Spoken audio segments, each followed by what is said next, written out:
할렐루야. 이 시간 예배 자리에 오신 여러분들을 축복합니다. 여러분들 가운데 오늘도 하나님께서 주시는 위로와 평안이 넘치시기를 또한 소망합니다. 기도하겠습니다. 아버지 하나님 감사합니다. 오늘 추운 날씨지만 하나님께서 우리와 함께하여 주셨고 또한 하나님께서 인도하여 주셨기에 이 시간 하나님 앞에 엎드려 예배합니다. 이 수요일 저녁 아버지 하나님의 임재와 아버지 하나님의 만져주심이 넘치는 예배를 하나님께 드리기를 원합니다. 강한 성령님의 역사가 느껴지는 예배를 드리기를 원합니다. 이 시간 예배드리는 우리 모든 사람 한 사람 한 사람을 주님 기억하여 주시고 하나님의 따뜻한 은혜의 손길로 만져 주옵소서. 우리의 상처 입고 우리의 어른 이 육체와 이 마음을 녹여주시고 회복시켜 주시옵소서. 온전히 아버지 하나님의 은혜를 구합니다. 성령님의 역사를 구합니다. 이 시간, 이 예배 시간 하나님의 임재만 느껴지게 하여 주시고 하나님의 말씀이 가득 찬 예배가 되게 하여 주옵소서. 우리의 마음을 열고 온 마음과 정성을 다해 주님 앞에 예배하기를 원합니다. 이 시간 우리를 붙들어 주시고 우리 가운데 역사하여 주옵소서. 이 예배의 시종을 주님께 의탁하오며 예수 그리스도의 이름으로 기도하옵나이다. 아멘. 다 함께 찬송가 254장 찬양 드립니다.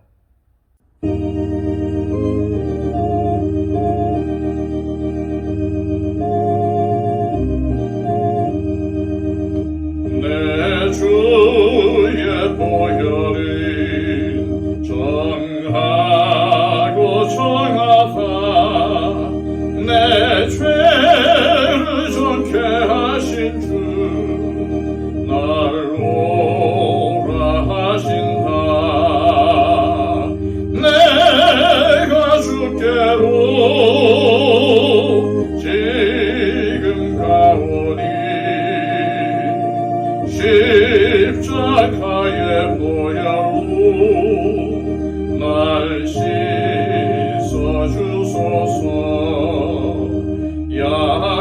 약하고 추해도 주께로 나가면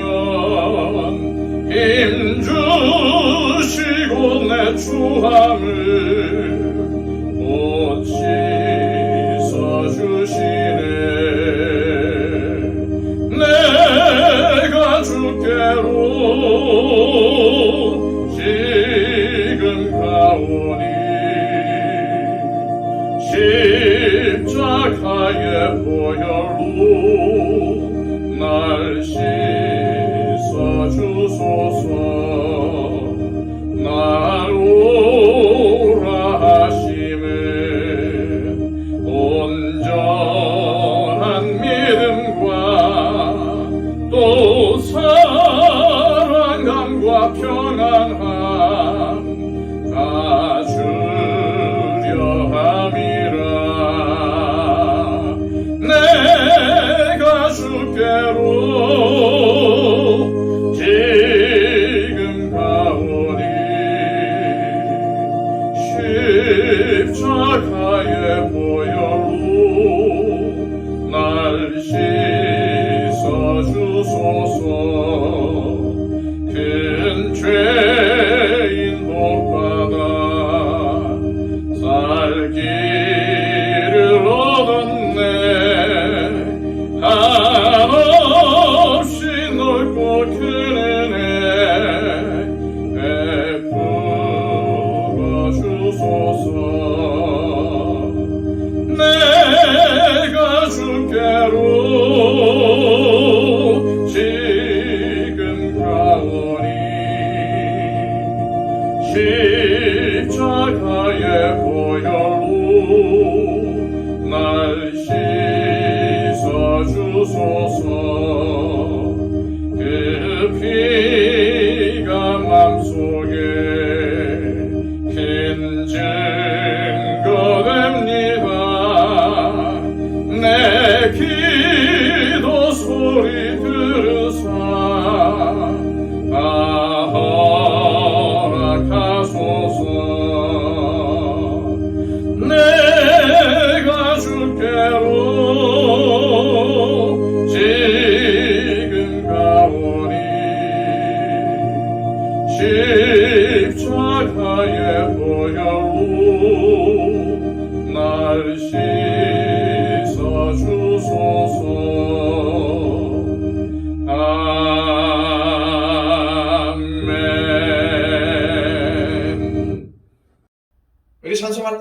보겠습니다. 찬송가 279장입니다.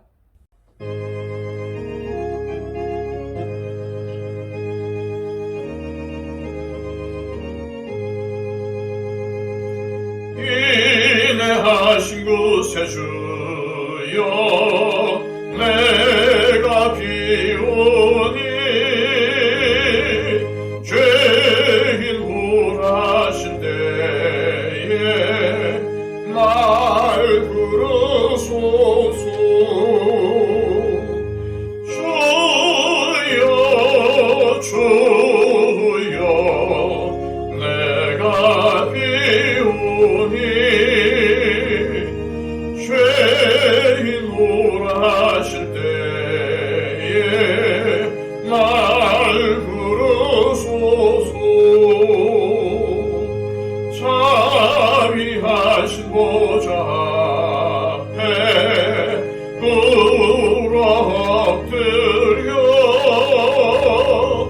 자복하고 회개하니 믿음 주소서. 주여 주여 내가 비오니 죄인 홀하실 때에 날 부르소서. 주의 공로 의지하여 주께 가오니 상한 마음을 고치시고 구원하소서. 주여 주여 내가 비오니 죄인 홀하실 때에 날 부르소서. 만복 끊어 우리 주여 위로하소서. 우리 주와 같으시니 어디 있을까. 주여 주여 내가 비오니 죄인 홀하실 때에 날 부르소서.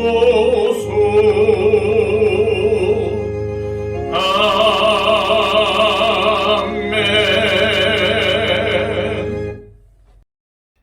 이 시간 우리에게 주시는 하나님의 귀한 말씀은 신약성경 마가복음 14장 43절에서 65절까지의 말씀입니다. 신약성경 81쪽입니다. 예수께서 말씀하실 때에 곧 12 중에 하나인 유다가 왔는데 대제사장들과 서기관들과 장로들에게서 파송된 무리가 검과 몽치를 가지고 그와 함께 하였더라. 예수를 파는 자가 이미 그들과 군호를 짜 이르되 내가 입맞추는 자가 그이니 그를 잡아 단단히 끌어가라 하였는지라. 이에 와서 곧 예수께 나와 라비어 하고 입을 맞추니 그들이 예수께 손을 대어 잡거늘 곁에 서 있는 자 중에 한 사람이 칼을 빼어 대제사장의 총을 쳐 그 귀를 떨어뜨리니라. 예수께서 무리에게 말씀하여 이르시되 너희가 강도를 잡는 것 같이 검과 몽치를 가지고 나를 잡으러 나왔느냐. 내가 날마다 너희와 함께 성전에 있으면서 가르쳤으되 너희가 나를 잡지 아니하였도다. 그러나 이는 성경을 이루려 함이니라 하시더라. 제자들이 다 예수를 버리고 도망하니라. 한 청년이 벗은 몸에 배 혼이불을 두르고 예수를 따라가다가 무리에게 잡히매 배 혼이불을 버리고 벗은 몸으로 도망하니라. 그들이 예수를 끌고 대제사장에게로 가니 대제사장들과 장로들과 서기관들이 다 모이더라. 베드로가 예수를 멀찍이 따라 대제사장의 집들 안까지 들어가서 아랫사람들과 함께 앉아 불을 쬐더라. 대제사장들과 온 공회가 예수를 죽이려고 그를 칠 증거를 찾되 얻지 못하니 이는 예수를 쳐서 거짓 증언하는 자가 많으나 그 증언이 서로 일치하지 못함이라. 어떤 사람들이 일어나 예수를 쳐서 거짓 증언하여 이르되 우리가 그의 말을 들으니 손으로 지은 이 성전을 내가 헐고 손으로 짓지 아니한 다른 성전을 사흘 동안에 지으리라 하더라 하되 그 증언도 서로 일치하지 않더라. 대제사장이 가운데 일어서서 예수에게 물어 이르되 너는 아무 대답도 없느냐? 이 사람들이 너를 치는 증거가 어떠하냐 하되 침묵하고 아무 대답도 아니하시거늘 대제사장이 다시 물어 이르되 네가 찬송받을 이의 아들 그리스도냐? 예수께서 이르시되 내가 그니라. 인자가 권능자의 우편에 앉은 것과 하늘 구름을 타고 오는 것을 너희가 보리라 하시니 대제사장이 자기 옷을 찢으며 이르되 우리가 어찌 더 증인을 요구하리요? 그 신성 모독하는 말을 너희가 들었도다. 너희는 어떻게 생각하느냐 하니 그들이 다 예수를 사형에 해당한 자로 정죄하고 어떤 사람은 그에게 침을 뱉으며 그의 얼굴을 가리고 주먹으로 치며 이르되 선지자 노릇을 하라 하고 하인들은 손바닥으로 치더라. 아멘. 사람이 감당하기 힘든 것 중 하나가 배신이 아닌가 합니다. 그것도 믿던 사람에게 배신을 당하면 그 충격은 이루 말할 수가 없지요. 예수님은 3년 동안 동고동락하며 그 누구보다도 가깝게 지내던 제자에게 은 30에 팔리는 배신을 당하셨습니다. 그런데 우리와 예수님이 다른 점은 예수님은 제자의 배신을 미리 알고 계셨다는 것입니다. 만약 누가 나를 배신할 것을 미리 알고 있다면 마음이 어떻겠습니까? 결코 그 사람에게 말이 곱게 안 당할 것입니다. 보기도 껄끄럽고 만나서 대화하기는 더욱 쉽지 않을 것이죠. 그런데 예수님은 제자들의 배신을 다 하시고도 발까지 시켜주시며 끝까지 섬기셨습니다. 오늘 본문에서 예수님은 유대 종교 지도자들에게 체포되십니다. 자, 43절, 44절입니다. 예수께서 말씀하실 때에 곧 12 중에 하나인 유다가 왔는데 대제사장들과 서기관들과 장로들에게서 파송된 무리가 검과 몽실을 가지고 그와 함께 하였더라. 예수를 파는 자가 이미 그들과 군호를 짜 이르되 내가 입 맞추는 자가 그이니 그를 잡아 단단히 끌어가라 하였는지라. 예수님께서 체포되실 때 제자 중 하나였던 가룟 유다가 예수님을 체포하는데 주도 면밀하게 계획을 세우고 그것도 가장 앞장서서 행동을 합니다. 그것도 사랑과 존경의 표시인 입맞춤의 인사를 이용해서 예수님을 잡도록 하지요. 그런데 가룟 유다는 대제사장들과 서기관들과 장로들이 보낸 무리와 같이 오지요. 또 미리 군호를 짜서 자기가 입맞추는 자가 예수니까 단단히 포박하여 끌고 가라고 합니다. 그런데 가룟 유다는 예수님의 제자였으면서도 어떻게 이렇게 스스로를 배반하는 짓을 할 수 있었을까요? 그는 3년이나 주님을 따라다니며 모든 기적과 가르침을 다 경험했습니다. 심지어는 예수님이 제자들을 둘씩 보낼 때 나가서 예수님의 이름으로 병도 고치고 귀신도 쫓아내는 능력을 행하고 하나님 나라의 복음도 전한 그가 아닙니까? 그런데 어떻게 예수님을 잡는데 앞장을 설 수가 있을까요? 어떤 사람들은 이렇게 말합니다. 가룟 유다는 예수님을 자기 민족을 위한 메시아라고 생각을 했는데 자기들의 기대와는 달리 자꾸만 십자가에 달려 죽는다는 말을 하니까 예수를 제거하는 것이 민족을 위하는 길이라고 생각했다고 말입니다. 하지만 우리가 성경 전체를 볼 때에 그가 민족을 위해서 앞장섰다기보다는 자기의 욕심 때문에 그렇게 했다고 보는 것이 더 타당합니다. 예수님이 자기가 원하는 방향대로 안 해주니까 실망해서 예수님을 제거하는데 앞장을 섰던 것입니다. 이단이나 사이비 종교를 만든 사람들을 보면은 그들이 교회에서 시시하게 신앙생활했던 사람이 아닙니다. 더 굉장히 열심을 내던 사람들이 변질되어서 잘못된 것이죠. 결국 문제는 그 사람의 마음 자세에 달려있다는 것을 알게 됩니다. 우리가 진정으로 주님의 말씀을 믿음으로 마음에 받아들이느냐, 이것이 중요합니다. 내 열심, 내 생각으로 하면 주님의 뜻을 거스릴 수밖에 없는 거죠. 우리가 왜 이렇게 예배드리고 성경을 열심히 읽고 열심히 기도하자고 하는 걸까요? 내 열심, 내 생각으로 하면 위험하기 때문입니다. 주님의 말씀을 가까이 하지 않고 주님과 기도로 교제하지 않으면서도 열심히 교회를 다니고 있으면 내가 신앙생활을 잘하고 있다는 착각에 빠질 수 있습니다. 그러면서 주님의 뜻과는 전혀 반대의 길로 갈 수가 있는 거죠. 열심히 교회를 다니는 사람일수록 그렇게 될 수가 있습니다. 내 생각, 내 뜻임에도 그것이 주님의 뜻이라고 착각할 수가 있다는 말이죠. 우리가 기도하고 말씀 읽고 예배 드리는 것은 참 중요합니다. 하지만 그런 것들을 왜 해야 하는지 아는 것이 더 중요합니다. 우리가 왜 예배를 드려야 합니까? 왜 기도하고 왜 말씀을 읽고 그 말씀을 묵상해야 합니까? 그렇게 해야 하는 이유는 예수님께서 가장 중요하다고 하신 계명을 지키기 위함입니다. 즉 하나님과의 관계와 이웃과의 관계를 더 아름답게 해나가기 위해서 예배드리고 성경 읽고 묵상하고 기도하는 것입니다. 그런 이유로 예배를 드리면 드릴수록 하나님을 더 사랑하고 그래서 함께 예배드리는 형제자매들을 더 사랑하고 섬기는 방향으로 나아갈 때에 그 사람은 예배를 제대로 드린 것입니다. 예배를 드리고 나가자마자 싸우고 다툰다면 그것은 제대로 예배를 드렸다고 할 수 없습니다. 어떻게 하나님께 방금 하나님 사랑합니다 하고 예배를 드린 사람이 나가서 그렇게 할 수가 있겠습니까? 그런데 가룟 유다는 예수님과 함께 3년을 지냈고 예수님이 행한 많은 기적을 보았고 말씀도 들었고 누구보다도 열심히 활동을 했지만 예수님보다는 자기의 욕심과 탐심을 붙들었습니다.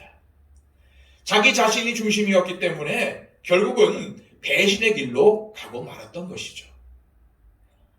예수님은 그동안 성전에서 밝히 드러내고 계속 가르치셨습니다.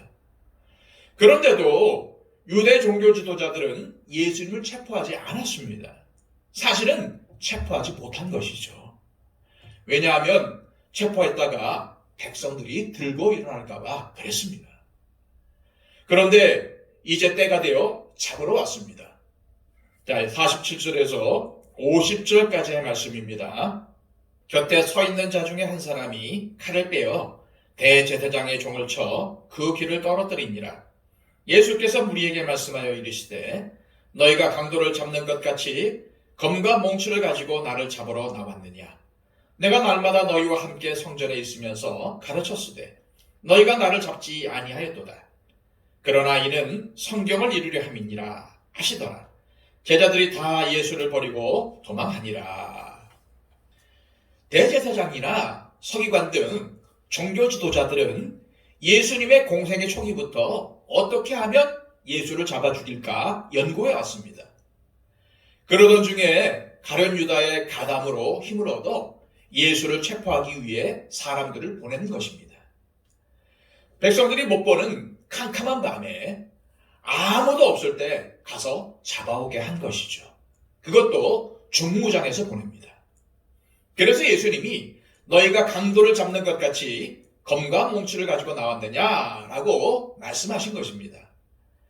그런데 이런 사람들이 예수님께 온 것을 보면은 거룩해야 하는 종교 지도자들이 이러한 조직폭력배와 같은 사람들을 거느리고 있다는 것이 놀라울 따름입니다.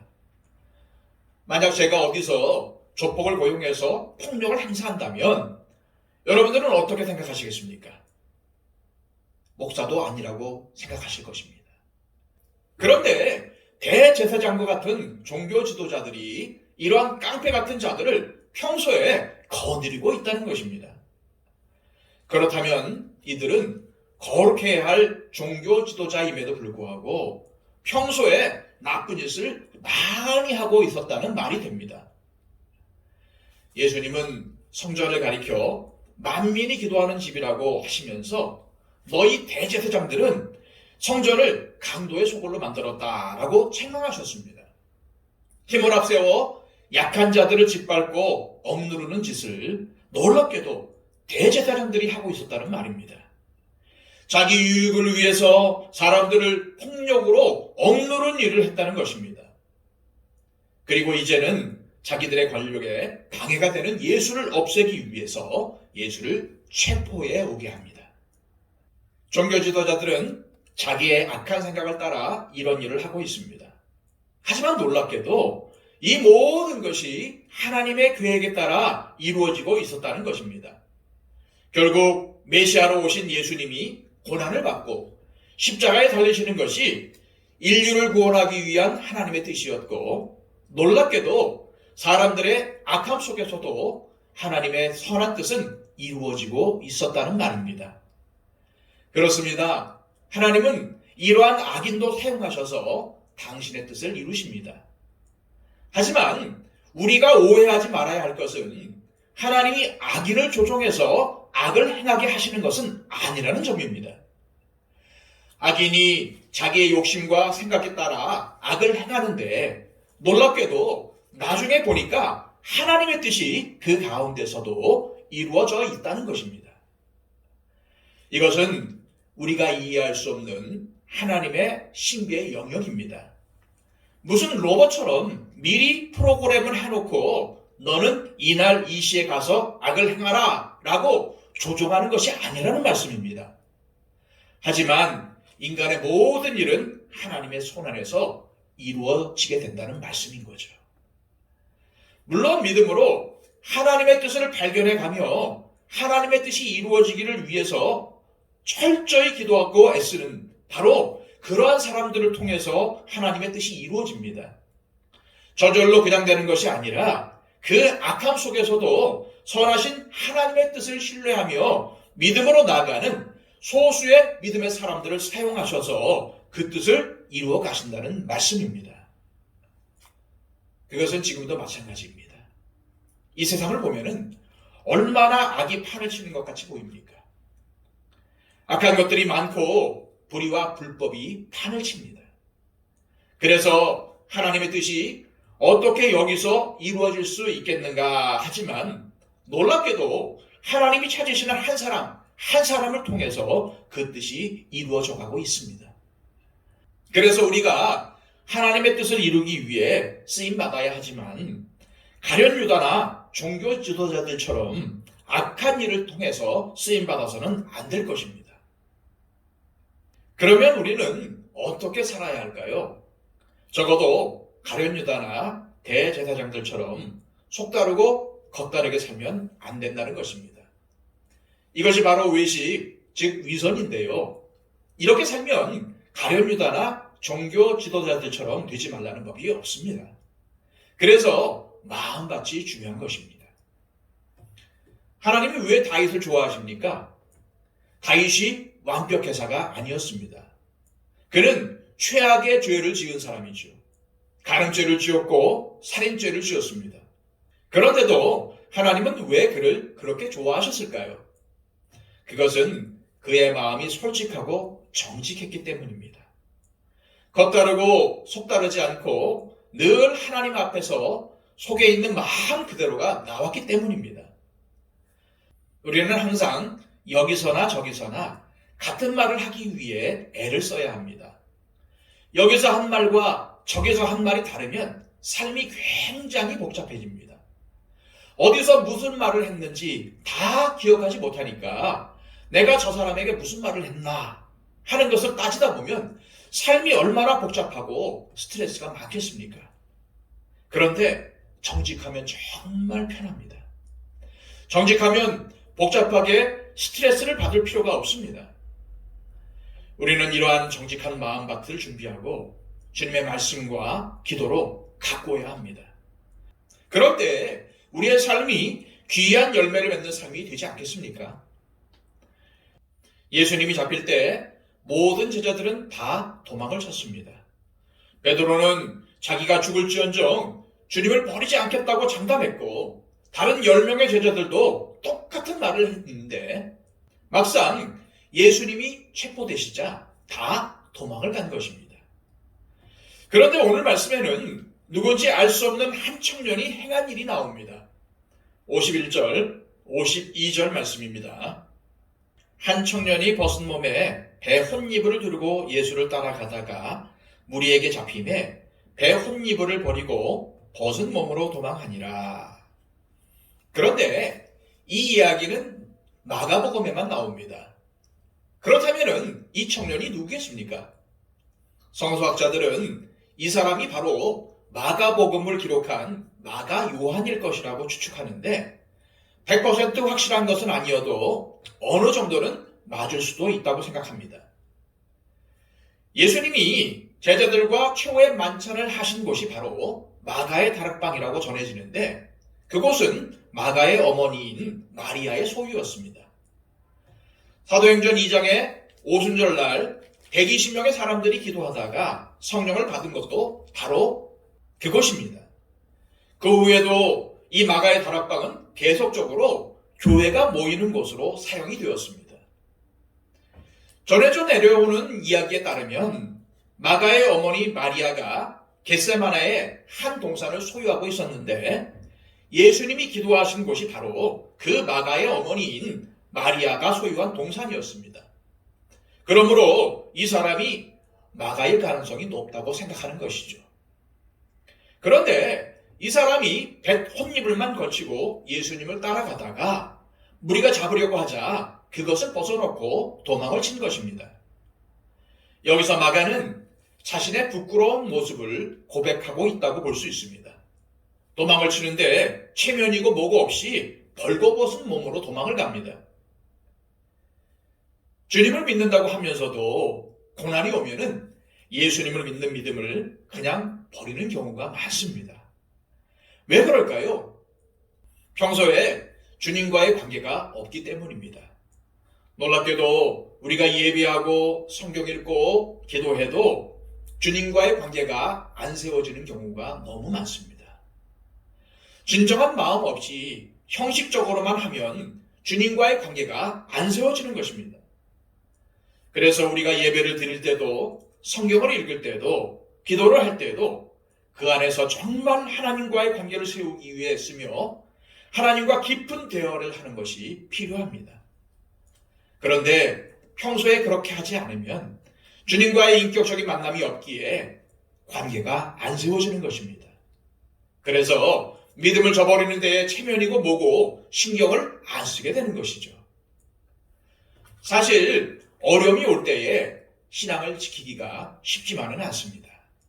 좋을 때는 좋지만 어려울 때 믿음을 지키는 것은 힘듭니다. 주님을 믿기 때문에 손해가 온다면 믿음을 지킨다는 것은 매우 힘들 것입니다. 그러나 그때에 우리가 할 일은 견디는 겁니다. 고난 후에 영광이 오는 것이고 죽음 후에 부활이 있기 때문입니다. 이 세상이 전부가 아닙니다. 우리는 이 세상 후에 세상을 믿는 사람들입니다. 우리의 인생이 길어야 100년 정도인데 그것은 길다면 길고 짧다면 짧은 시간입니다. 그런데 그런 인생이 끝나면 셀 수도 없는 영원한 시간이 우리를 기다리고 있습니다. 우리는 그것을 대비해야 하는 것입니다.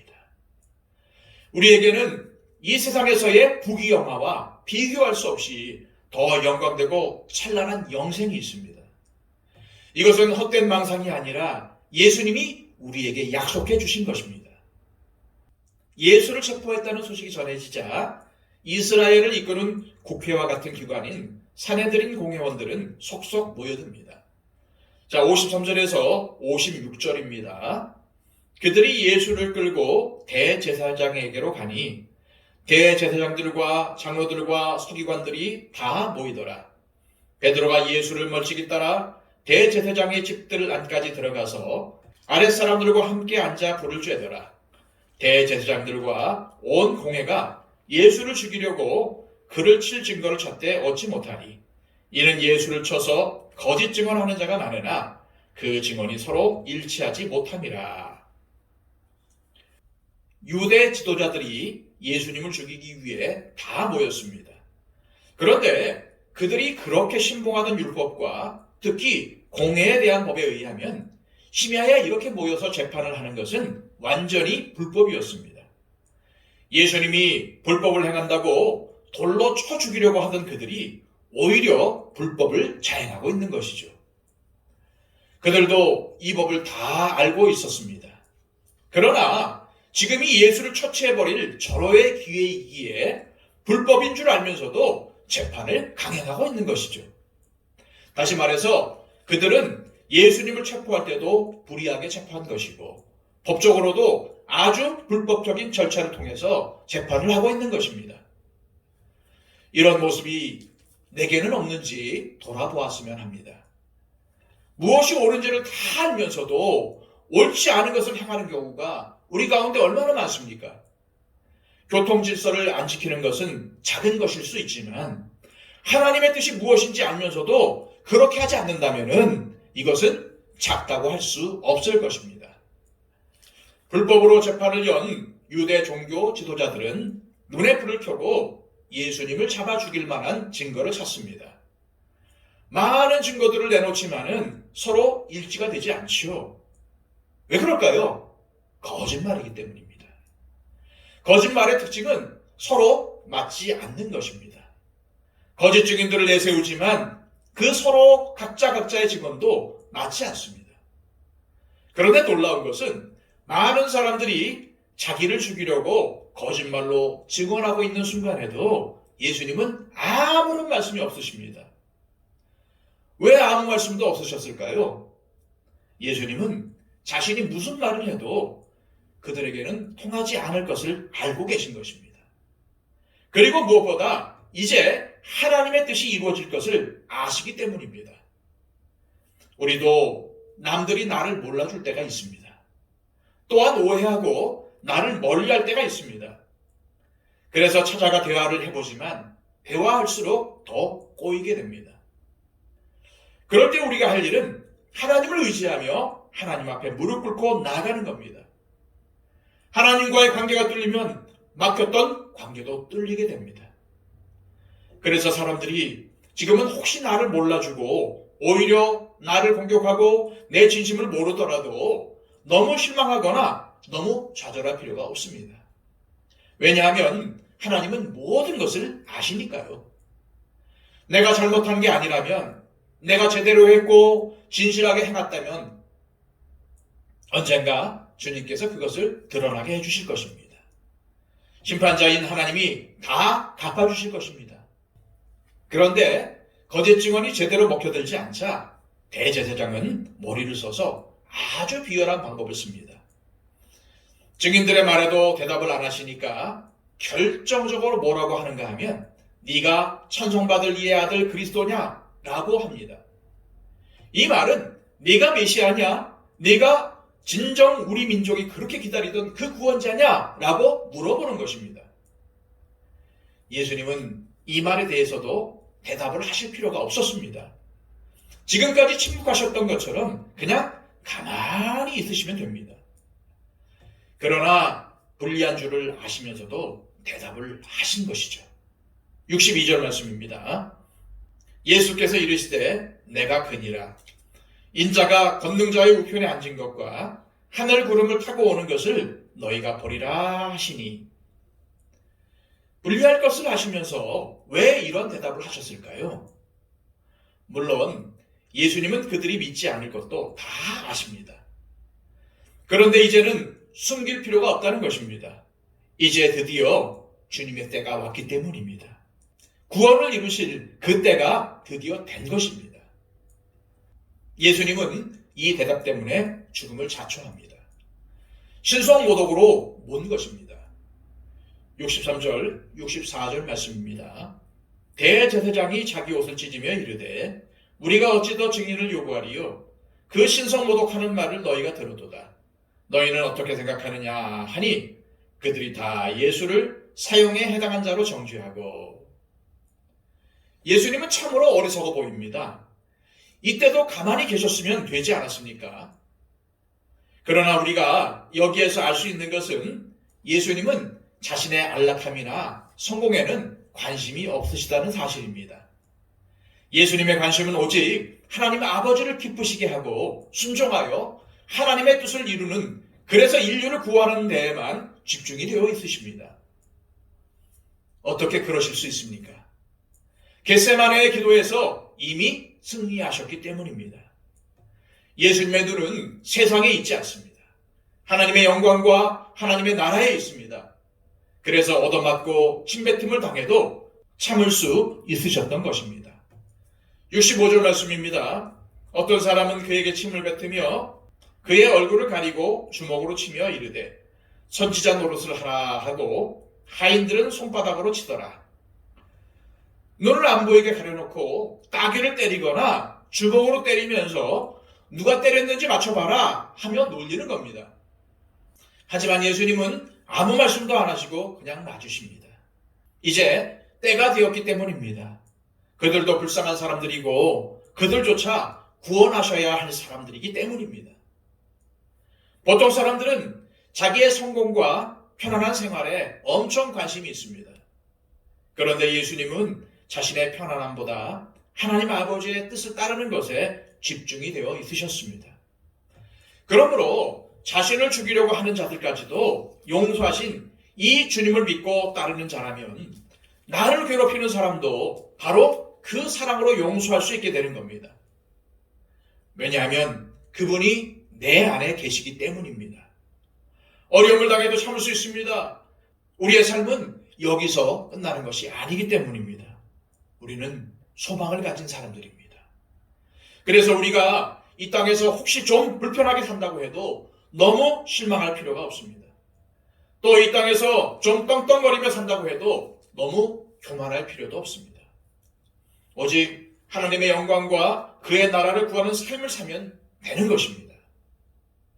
기도하겠습니다. 아버지 하나님, 오늘 주신 말씀을 통해서 우리에게 하나님이 주신 깨달음이 있기를 원합니다. 예수님이 걸어가셨던 그 고난의 길, 예수님이 당하셨던 그 고난과 고초, 우리가 날마다 기억하며 예수님을 따라가는 진정한 그리스도인의 삶을 살게 하여 주옵소서. 예수님은 자신의 욕심과 자신의 뜻에 관심이 있는 것이 아니라 하나님의 뜻을 이루는 데 집중하셨습니다. 우리도 그러한 삶을 살기를 원합니다. 우리의 꿈과 우리의 야망을 이루는 삶이 아닌 하나님의 꿈을 이루는 삶, 하나님의 비전을 이루는 삶이 바로 우리의 삶이 되게 하여 주옵소서. 예수 그리스도의 이름으로 기도하옵나이다. 아멘.